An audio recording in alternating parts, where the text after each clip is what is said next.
Hi everybody. I was asked to make this quick video to describe or kind of outline how digital classroom works for me.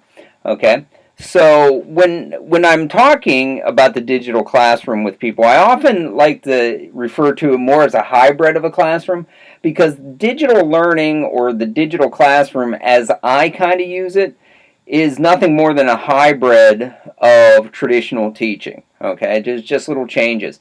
And as I go through this presentation, hopefully you'll kind of see what I mean by a hybrid versus a strictly digital learning environment. Because I think when we think of digital, we think more of cyber school.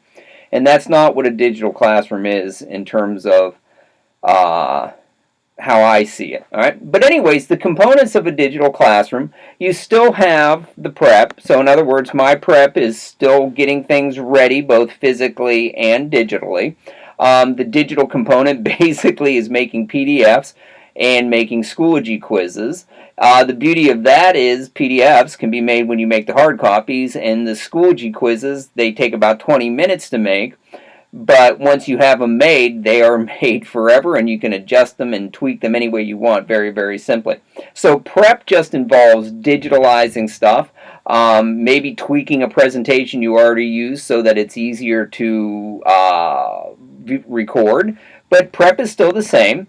Teaching, presenting information is still done live, but you're also presenting it digitally. So one of the things that I've noticed in my classroom is that when I present something live, I screen capture it and I can present it to students who are absent, miss class for whatever reason. And I have digital copies of all my lessons. So the kids kind of get both a digital version as well as a live version of all the content. So teaching is still the same, but you are just kind of digitalizing as you go.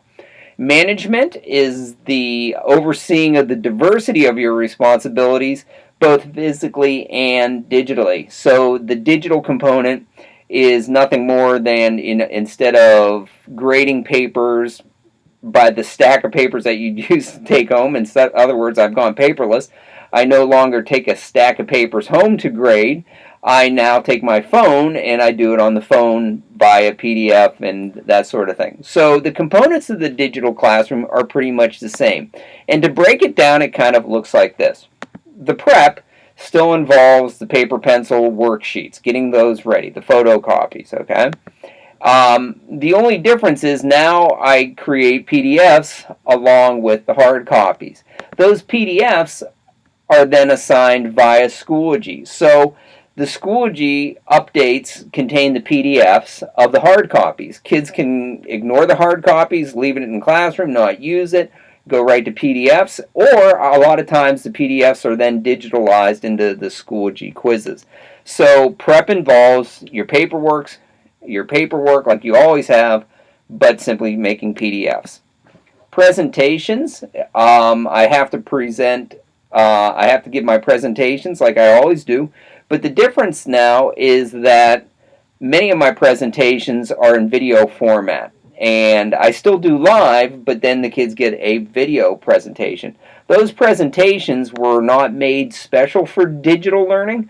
They were just presentations that I've always had. I just recorded that myself teaching them. They then go to YouTube and they become Schoology links. Okay, so the prep still is basically paperwork and worksheets, and then creating presentations, and then you just simply put those on Schoology in a digital format. Everything is organized via Schoology. So the prep still pretty much the same. You just trade one thing for another. Teaching is done live and digitally. I've often heard people say, well, geez, if I go completely paperless and digital, then there really isn't any need for me. That's not the case, okay? Because I still do lectures in my classroom. I just simply take my lectures and I do them live daily, and I simply screen capture them so that I can post them on Schoology for the kids who are absent to watch. Okay, now the daily lecture, once it's over, the kids go into independent work. So I give this lecture daily that's screen captured, but then they go into independent work.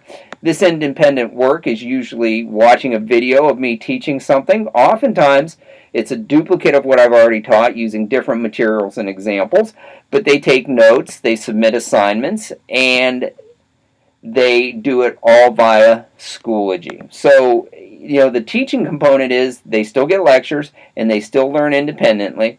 The difference is that my lectures are now screen captured for pushing out the kids who are absent, and the independent work involves a reteaching of or a review of what I did in the lecture. Okay, and it's all managed through Schoology.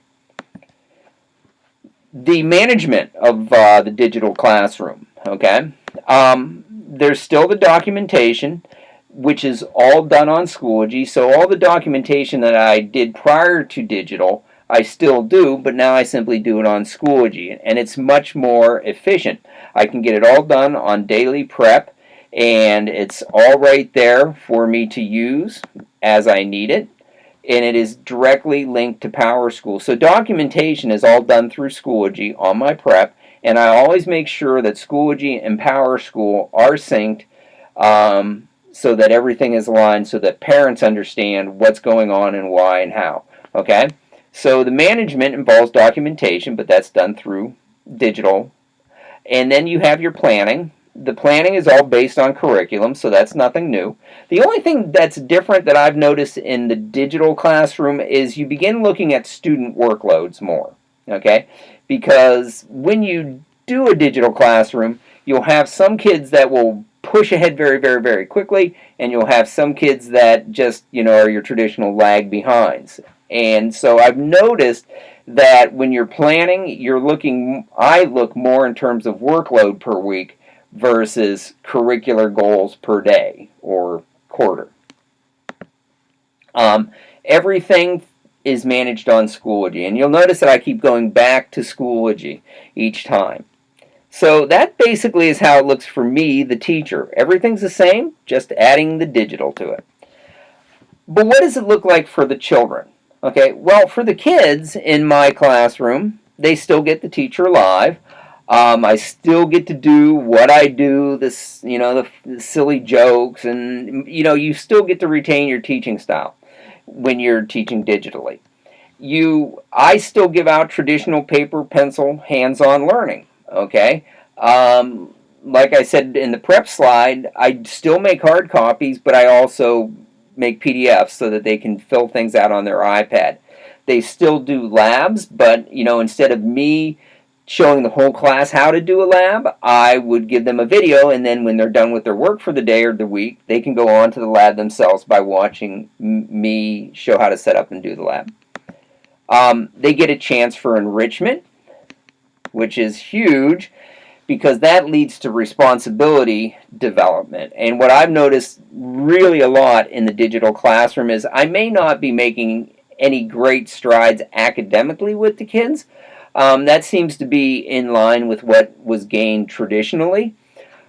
However, what I do notice in the digital classroom is that the kids develop a better work ethic because they have a teacher planning a workload per week, and if they get their workload done early in the week, they will then be able to do the enrichment or the fun stuff. So the digital classroom for kids this is the big component for me, is they get more responsibility, they develop that better, and they have a better work ethic in a digital classroom. Okay? This is kind of like what a student week looks like for my kids. And it, this will look familiar to just about any classroom. They get daily assignments. Usually each day I'm going to give them a 20-minute to 30-minute lecture. And then they have some review material that they will do. And then they will get new material each day. And then they will apply material. So each day they get some variation of this. Now this happens 5 days a week, but what's interesting is this table down here, this little diagram right here shows the workload. This is the workload for the kids in my digital classroom.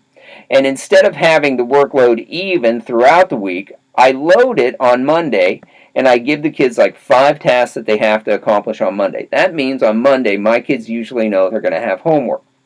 On Tuesday, the workload drops, and they're usually, on Tuesday they get 4 tasks, and then by Wednesday it drops down to 3. Now by Wednesday we're breaking even, okay? And so Thursday they only have 2 tasks, which amounts to about 30 minutes worth of work, 40 minutes at the most, usually 30 minutes worth of work on Thursday. And then on Friday, they have 1 task that they have to complete. It might be taking notes from a video. It might be a computation page. But basically, this is how it looks. On Monday, they get most of their work set up. And by Friday, if they have stayed on task, they've done their homework, by Friday, they are good to go, and they have most of that time for enrichment. This is where that responsibility and work ethic develops, okay? And what I've found is that with the digital classroom, once everything is set up, you can post the Friday you leave, you can post the assignments for the following week. You will have, I had about 10% of my kids, when I was doing that, about 10% of them would log in on Friday night, begin working through the weekend, so when they came back in on Monday, they had all of their work done, it met proficiency levels, and they were able to do nothing but enrichment, okay? So you'll notice, this theme in my digital classroom, this whole, work independently, work responsibility, there's a reward for you as a result of that. That's been the biggest, most rewarding part of going digital for me, okay, is giving the kids a chance to not have to fit into one mold, okay? And, again, like I said, this, if you have kids who lag and don't do their work, which is going to happen whether you have a digital or not, on Friday, those kids will not get enrichment. They will, what they didn't do on Monday transfers to Friday or Thursday. So it's kind of a neat schedule, and it's worked very, very well.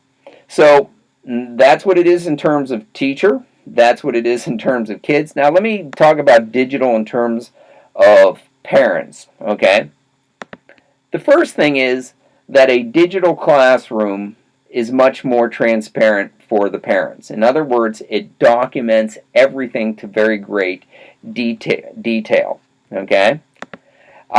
It gives them accountability. So in other words, the parents have some accountability, and it kind of pushes things back into their ball, into their side of the court, okay? Connection with the student that leaves you out of the equation. So like this is the parent-student connection right over here.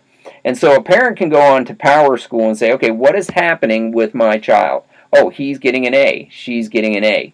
He's getting a D, she's getting a C. All right, so how is this happening? So they can go from Power School, which I have set up so that it's very easy to say this is assignment number whatever, go to Schoology and look for this assignment, and it'll tell you what is happening. So parents can say, oh, my child's getting an A because on Schoology they're doing this. And then they can say to their child, well, why is this happening? And their children can say, well, I like getting my work done because then I can do enrichment. Or, parents can look on there and say, why are you getting an F? Oh, I can go right to Schoology, find out that you're not doing this assignment, whatever. And they can go to the student and say, why are you not doing this? So it kind of, my digital classroom kind of puts me in a position where I'm doing my job. Now it's up to student and parents to do their job. And it's a very, it kind of gives you this impartial distancing that allows you to make parents and students more accountable. So when the parents come to me, I can simply say, well, your student, why is it happening? Well, if you look on Schoology, you can see why it's happening. They're not doing their assignments, or this is the quality of work they're producing in. This is what is producing their grade, okay? So anyways, there we go, in a nutshell, what my digital classroom looks like. I don't know, hopefully this is kind of like makes it a little bit easier for you to understand how I do it, and maybe you can take some stuff away from this. And if you have any questions or anything like that, feel free to send me an email or a message, or even come down and visit me in my classroom. I'm always excited to help people with this type of stuff. All right, good day.